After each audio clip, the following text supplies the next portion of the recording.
I'm Miranda Russell of Russell Orchards. My husband Doug and I own the farm and the property and the business, which we took over from his dad, Max Russell, who had farmed here for 30 years. We have wines that sort of follow the season, so we start picking strawberries in June and we can make wine from that, and we do. And we have cherries that follow that, and it just goes right through the summer with raspberries, blueberries, blackberries, elderberries, josta berries, currants, through the stone fruits, the peaches, the pears, and then all the apple wines and varieties that we make with that. We're here in the blackberry fields, and this is the time of year when we do our blackberry harvest.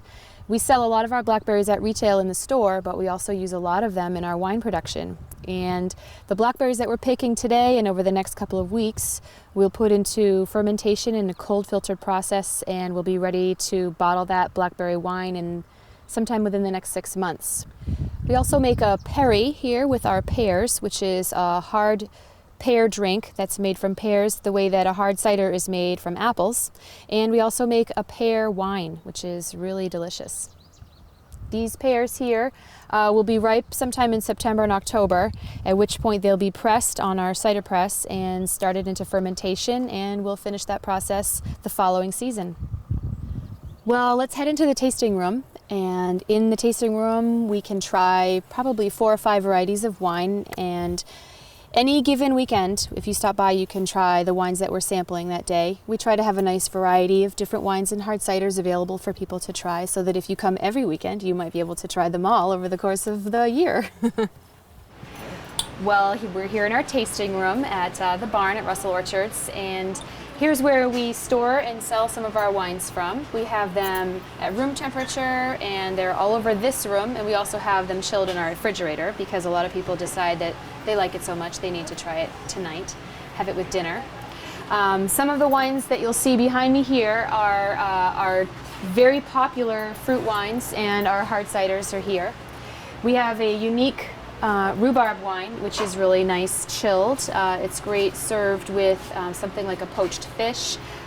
People have said it reminds them of a Riesling, so this is a really nice one to try if you're brave. Among the other unique fruit wines, technically not a fruit, more like a weed, is the dandelion wine. This is a wine that people often like to try just for the novelty of it, to say, oh, I've tried dandelion wine, and then they wind up liking it. We consider this wine to be more of a digestif or an aperitif, but if you consider all the healthful properties that are in the dandelions, they do translate into the wine, and it is nice to have after dinner and after dessert. But I like to tell people when they buy this wine, you don't have to drink the whole thing.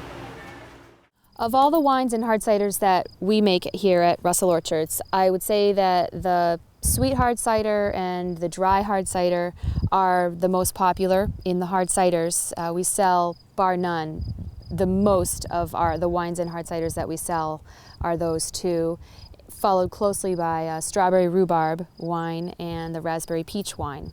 And I think it's nice that people are not feeling too strict about the way that they have to view drinking wine or drinking hard cider. We try to make it something that's more approachable for people, and certainly if they wanted to blend something that we haven't blended, they could buy 2 different bottles and just try a blend on their own. And our winery is a real destination and has become very popular here on the North Shore. We have 24 varieties of fruit wines and hard ciders. We're open every day from May through November, and our tasting room is open for tastings every weekend from 12 to 5. So please come on down and see us.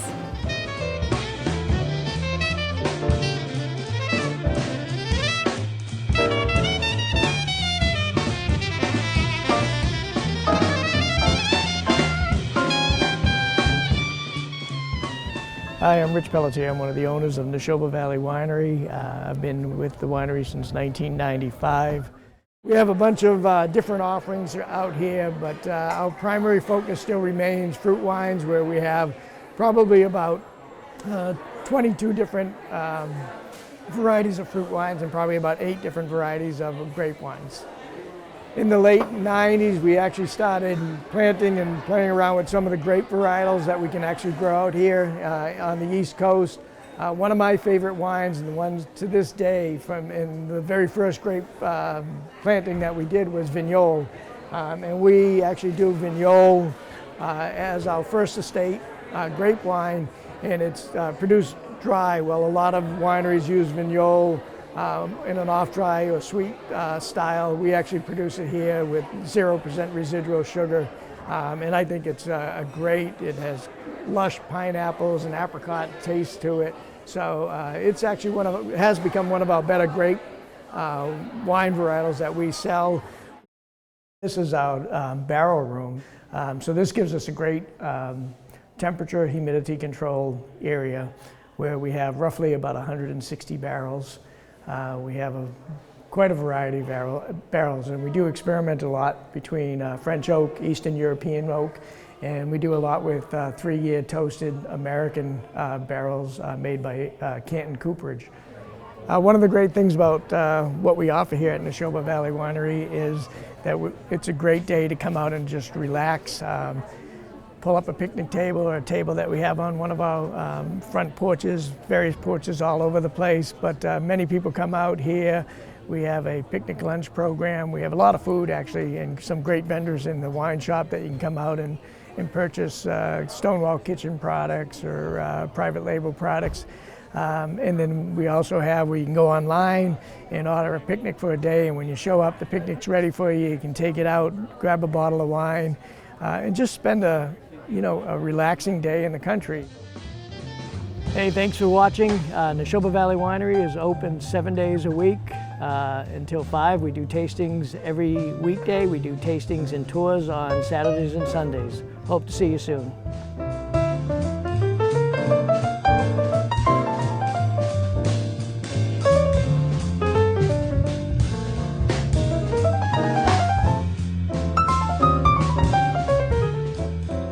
Hello, I'm Audrey Samick, owner of Amherst Farm Winery, the newest farm winery in Western Massachusetts.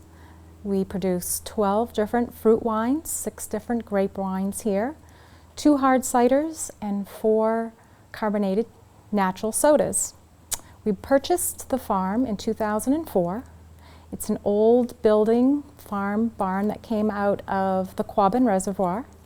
It was a restaurant for a number of years, and we purchased it and decided to make a lovely spot for a farm winery. Here at the winery, we offer a unique approach. You can actually watch us bottle the wine. First, we sparge the bottles to clean them of any debris, any dust or any sediment that might be in the bottles. Then we move them on to the filler, where the bottles are regulated to a certain height. They're filled. Then it'll move on to the corking machine, where the cork is actually air driven into the bottle. From there, the bottles are topped with a heat shrink topping. From there, they go on to the labeling assembly line, where each bottle, 24,000 bottles, are labeled by hand. It's a very time-consuming process. It's a true labor of love. Here we have a sample of Amherst Farm Winery's wine. One of our most popular is the blueberry. We also do a wonderful cranberry wine, which is very popular, using local cranberries, local blueberries.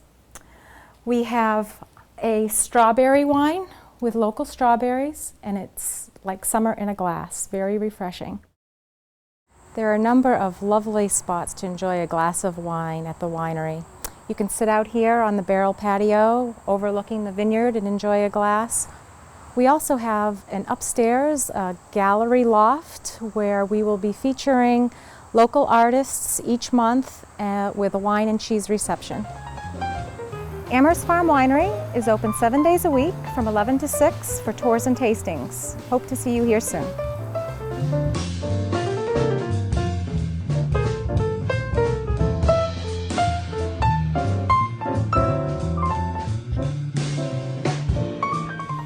Hi, my name's Scott Ribello, and I'm the production manager for Salt Creek Vineyard. It's a 20-acre vineyard on a 130-acre farm. I've been maintaining it for 5 years now. The vineyard itself has been here for 32 years. and was established about the same time as most of the other vineyards in the local area. I have been working here for 5 years, but I actually started working here when I was 14 years old. I spent my February vacation here tying the grapevines to the trellis, and that was my first experience with grapes, and ever since then I've had a passion for the grapes and the grape industry. You know, I have a unique situation. I have 20 acres of grapes. It's strictly agriculture. There's no winery here. So my focus is to create a great grape. Any winemaker can make a good wine out of a bad grape, but it takes a great grape to make a great wine.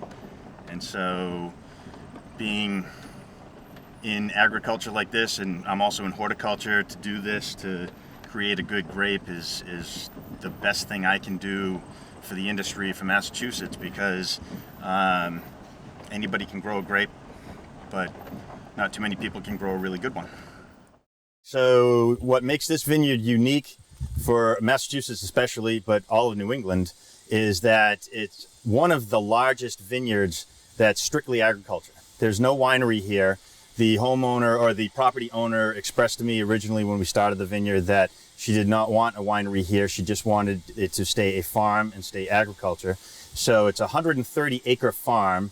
There's 32 acres of fields, 20 acres of grapes, and the rest are woods that go all the way down to a marsh that has trails, walking trails that are very beautiful at any time of year. So the vineyard itself is very unique because of that. Okay, this variety here is Vidal. This is a French hybrid.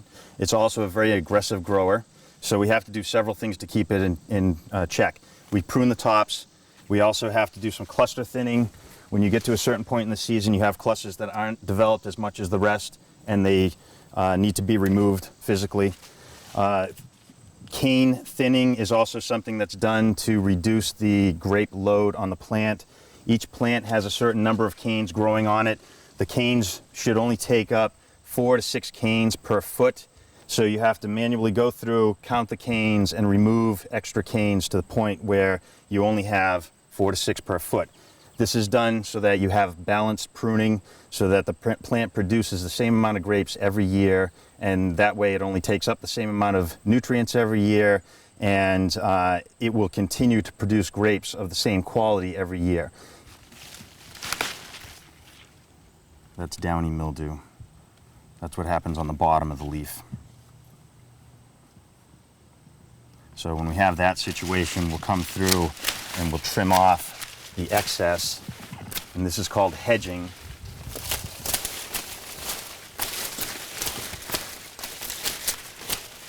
And that way the airflow is improved, the grapes are in a zone where the pesticides can reach them, and the load on the plant is reduced. The other thing that some vineyards do is called leaf pulling, and in the cluster zone they actually remove the leaves completely so that the spray can reach the clusters.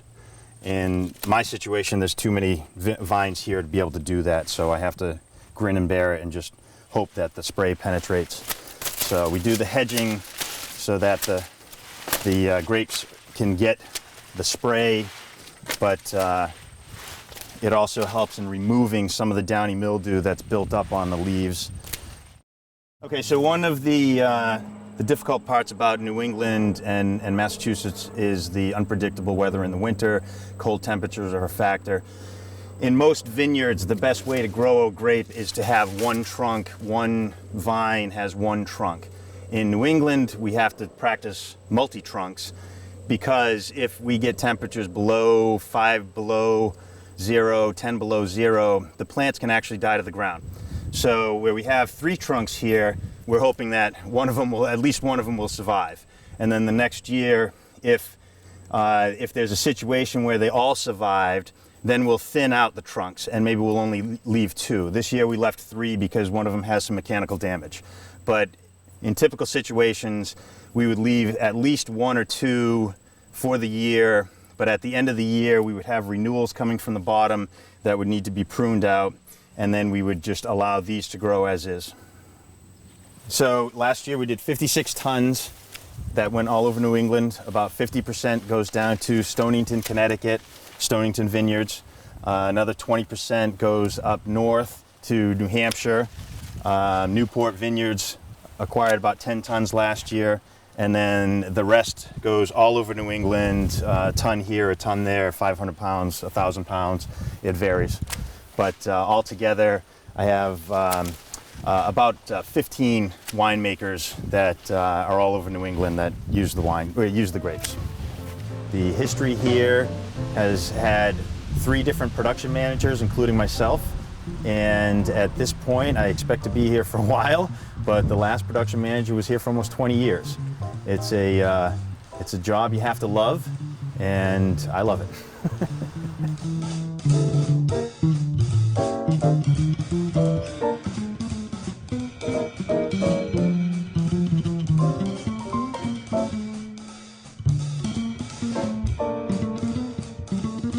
My name is Wayne Eline, and I own, along with my family, Les Troisièmes Winery.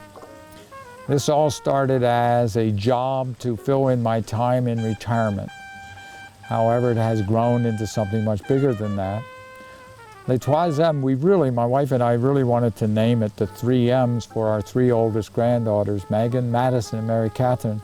However, 3M make too much Scotch tape, and that was not going to do so well. So we asked a Frenchman how you might say that in French, and it came out Les Troisièmes. So our winery is Les Troisièmes.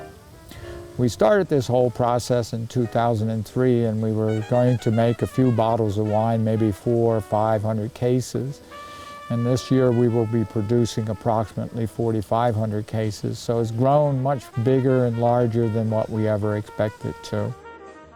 This is our tasting room at Les Troisièmes, and these are our wines, and we've named them after a lot of our grandchildren. We have a very dry white wine called Céval Blanc. Cayuga White is one of our most popular wines. We grow it here, but we don't have enough room, so we do have 6 acres in the Finger Lakes that grows for us also. Nick Jackson Blush is a grandson. It's made up of Cayuga and a grape called Marchal Foch. This is not what we call a drinking grape, we call it a blending grape. So we blend it with the Cayuga, we back sweeten it, and we make a blush. Berkshire Red is a combination of several of our reds, and it's a kind of a dry Merlot type taste. This is our signature wine. It's called Stingy Jack Pumpkin Wine, and this year the International allowed a novelty wine in, and we took a silver. It's trademarked. Nobody can make it but us. And again, you cannot make wine from pumpkin because there's no sugar in pumpkins. But what we do is we make it from Cayuga and we infuse it with pumpkin. So that's what we have here, and that's what we serve. Here we are in the barrel room, and another indicator of our growth that is taking place is the fact that the back of the barrel room is full of empty bottles, like our fermentation room. But you can see from the barrels that we do make a lot of wine. We have 42 barrels in here, and although it is very difficult to grow grapes here, the grapes that we do grow from the Finger Lakes and the grapes that we buy from out in the California area supply us with enough grapes for us to make a lot of good red wine. And so these barrels are the vessels that help us produce that wine that we think is extraordinarily good for this area. Les Troisièmes Winery is located in the Berkshires in New Marlborough, Massachusetts. We're open from April through December. Come visit us sometime while you're in the Berkshires.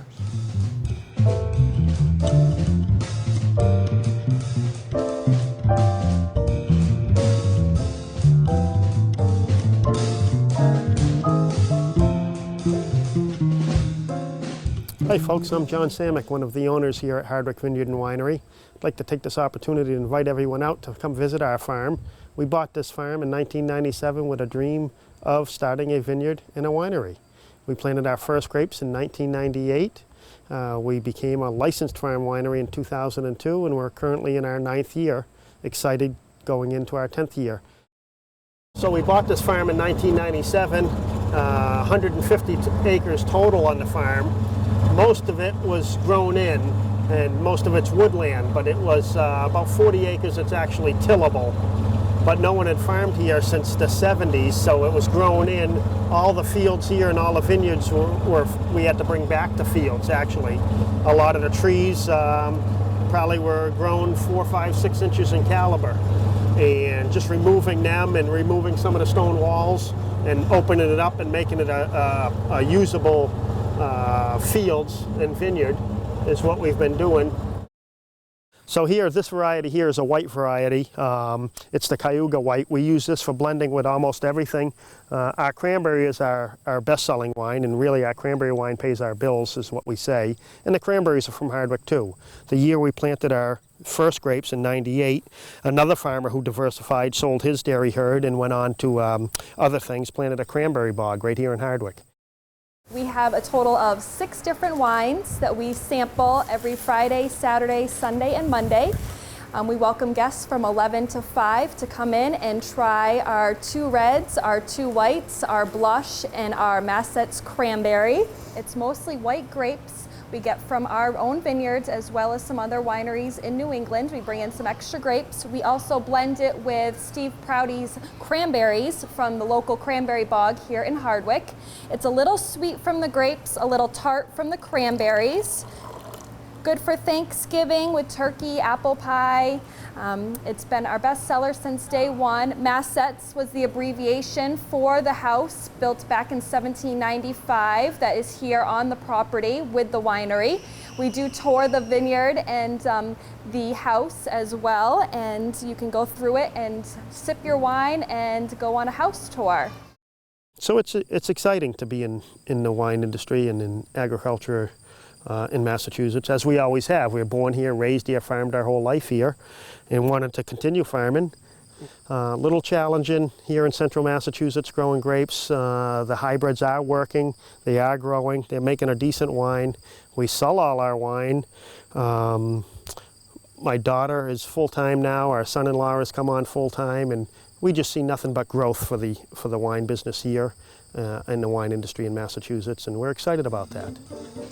So this is Hardwick Winery. Thank you for watching. Hope to see you soon.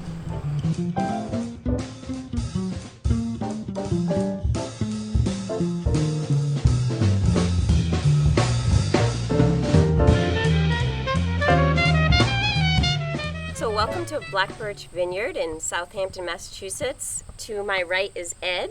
This is Mary, Ian, and I'm Michelle. We planted our first vines back last year in 2010, and we plan on opening our winery next year in 2012. We've been friends for about 10 years now, and we hope to grow together our friendship and produce good wine and share it with everyone.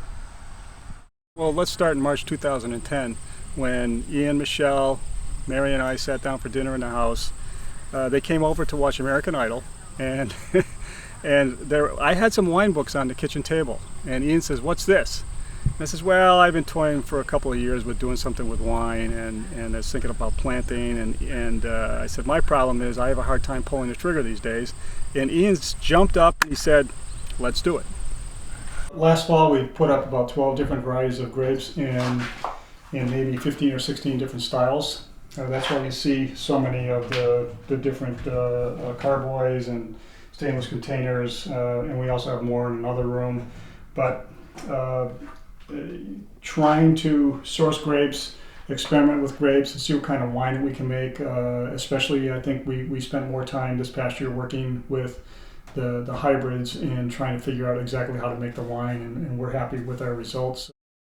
You can see behind us here the small, what we call carboys containers, even these smaller containers to 200 liters and 100 liters. We try to keep things small here with our varieties. It allows us to spend more time. It allows us to think about each type of wine and what needs to be done to get it right. This barn is what was a woodshed for the farm here, and it was a working farm up until probably the 1980s, maybe 90s, late 80s, I guess. And so this upper section we hadn't been using. We've been using the lower section just to store our cordwood, which we do heat with, and our greatest source of heat comes from black birch, which is part of where our name came from. It's a post and beam construction that happened somewhere probably in the 1860s. The house is from 1860, and so most of the structure is original. We did put a new floor down, and we have an option to expand the tasting room a little bit wider if we need to in the future, and we hope that we do. Thanks for watching, and come visit us soon at Black Birch Vineyards in Southampton, Massachusetts.